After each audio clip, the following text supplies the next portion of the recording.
like FGM, like a female genital mutilation in Africa. You know, like that's a cultural. Have you heard of that before? No.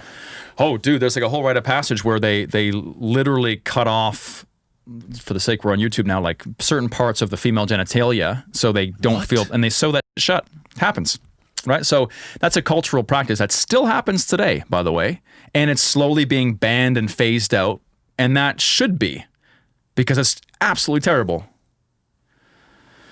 Okay. Yeah, so mostly Northern Africa. Human rights violation that affects 230 million girls and women in 30 African countries in the Middle East and Asia. But there's a lot of ways that it can be done. Sometimes you take off the with some sort of sharp knife, or you can sew the shut completely. It's horrible. Why do they do that? Just tradition? Most of those countries there would be Muslim countries. So I would assume it has some ties to female modesty, things like that. Oh my God. So obviously it should not exist on this planet. It's horrible. Then, for example, in Ethiopia, we said there's the lip plates, right? Where little girls, before they can consent to anything, have their lips cut and they have put the dish in, which is not as invasive, but we interviewed a girl there who said, I wish I didn't have it. And she had this huge sagging, like floppy lip because her father chose to put that in her face. And now she doesn't have it, but you can't get rid of the scar. It's like those dudes who have used to have like the plug earrings. What are they called? Oh, yeah. And they have like a big like floppy ears. Yeah. Like you can't fix that. You know what I mean? Right. So, okay, then is that too much? Maybe. But then like where's the line for things we should make a human rights violation or not? Or like things we should discourage or encourage? Like, for example, one that I saw in the Amazon a few years ago is we were doing this this trip by like dugout canoe. And there's a place called Leticia, which is in the southern part of Colombia, where it's a triangle between Brazil, Peru, and Colombia. And there's like the Amazon River goes every which way.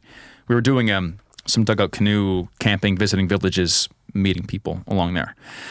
And we came to this village where there was all of these young girls who just had like a little loincloth around their waist, and they were all like blue, like navy blue.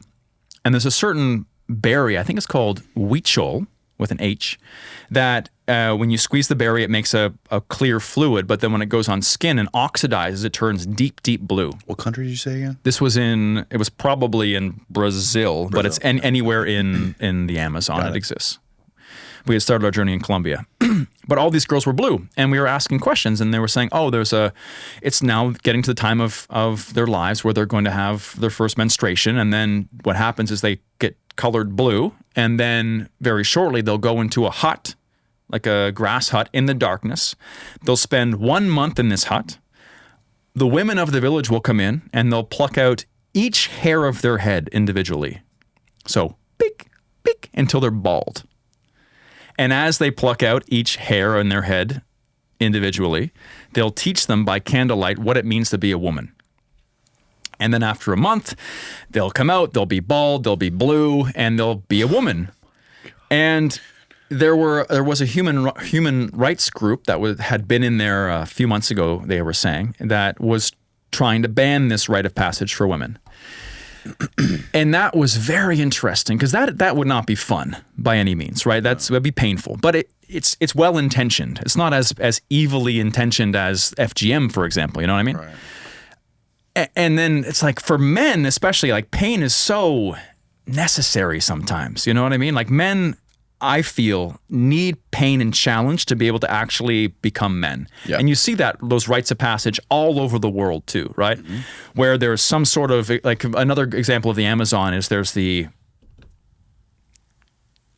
Maui Sawi tribe. Ooh, this is like Maui Sawi? Maui Sawi. Steve, see what you do for us. We're looking at bullet ant gloves right now. So we're looking at where they take these bullet ants, which are these good inch-long ants that are called bullet ants because when you're stung, it feels like a bullet. And they put 100 in each glove, and they weave these gloves out of reeds. And the guy puts his hand in, the boy, and he gets stung hundreds of times over 15 minutes, probably thousands of times by bullet ants. And he dances, and I think he does it like twice a week for a month or something like that, where it's just the most extreme pain possible. And like scarification in Africa, or like vision quests, or like pain just seems to be the thing that humans need to be able to change their lives. And so you see things like that, and I'm not totally on board with having people's hair pulled out one by one, but we can't give people no pain, because in a world today where we have very little pain, we're struggling more than ever. Right? So as much as we don't want to be, that's a bullet ant. Yeah, those things are scary, dude. If you put in bullet ant glove. I've heard stories about these things. Paul Rosalie's talked about these. There we go. Bullet ant glove. Oh my God. Look at that. That's it. Look at that, dude. That makes my heart pump right now just thinking about it, man. Maui. Well, almost good. Scroll down, find the photo. I don't want to watch the video. We'll get copyrighted. There it is. Yeah. So that's not fun, but I've never tried it. But again, like pain. Do humans need pain? Should we remove all pain and discomfort from a human's life? Yeah. Well, we're doing it here, definitely. In the United States, we don't. We're building a culture to avoid pain. It's everything's about distractions and comfort. It's the opposite of what your YouTube channel is.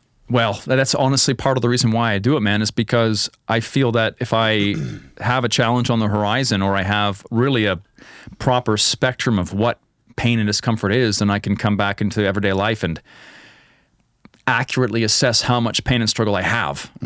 But I think the human soul needs struggle, and I don't think it's a coincidence that with the least amount of required struggle ever in our existence, we are struggling more than ever. I think there's a direct correlation between those two things. Yeah. Dude, I also tried to get my nose pierced by a local tribe in Zimbabwe when I was there. You tried? Yeah. You didn't succeed? No, we succeeded. Oh, okay. We succeeded. If you want to pull it up quick, it's one of the... Yeah, pull that one up. So I had this... Because what I want to do is I want to have the most authentic experience possible, right? And so when I was in Ethiopia, I went there and I was able to get scarified, like scarification, where they take a blade and a thorn and they actually scar your body. So if you go down, it's like the second row. Go back to videos. You were just there, yeah. Go down a little bit more. There we go. Getting my nose pierced by grumpy tribal grandmas. That's it. So the idea was that... Turn the volume down so we can talk. The idea was that after that experience, it was just so cool to be able to... Like, if you do the local, they'll treat you like a local. Yeah. The comparison I always give is like, if I contacted you saying, hey, I want to come to your house for Christmas because I've never had an authentic Christmas before, and I'm from Nigeria, and can I come? And you're like, yeah, man. Come on the 24th. And so I show up on the 24th. I'm excited to have Christmas with your family, authentic American Christmas, whatever. And then you're like, all right, well, now it's time to do the turkey. And I'm like, oh, no, turkey's kind of gross, man. I brought my own baboon. So hollow baboon shank. Yeah, that'd be very rude, right? Yeah, you bring like a chocolate bar or a Quest bar and you sit in the back and you don't have it. You'd be kind of like, what you know what I mean? So, but if you go and you do what the locals do, they'll treat you like a local. Just like if I was there and I had the dinner, I'm like cutting the turkey, and you'd be like, oh, he's awesome. Right. Same with this. The mistake I made, though, with this tribe was that I assumed that all of the ladies with the nose piercings could give the nose piercings. And it turns out that they also smoked these big bongs. They had weed as well. And they... it's more at the end, you can see it as well. We all smoke together. But they smoke these big-ass bongs, and they get super high. And so these ladies were actually completely ripped off weed and tobacco. And we got an acacia thorn. And I thought it'd be like a little pop, boop, done. She went slow. And it took her 15 minutes, bro. 15 minutes of pushing and twisting and then taking it out and putting it in and taking it out, putting it in. No. Oh, God, dude. It was the worst. And at a certain point, it was halfway through. Oh, no, that does not look good. It was halfway through, and then when do you keep going? Do you stop? They couldn't even pull it out at a certain point. This lady's got you in a freaking rear naked choke, and she's shoving this stick right through your what is that, your septum? Yeah. And so the lady on the left is completely grossed out. And it turns out none of them knew how to do it. They had no idea.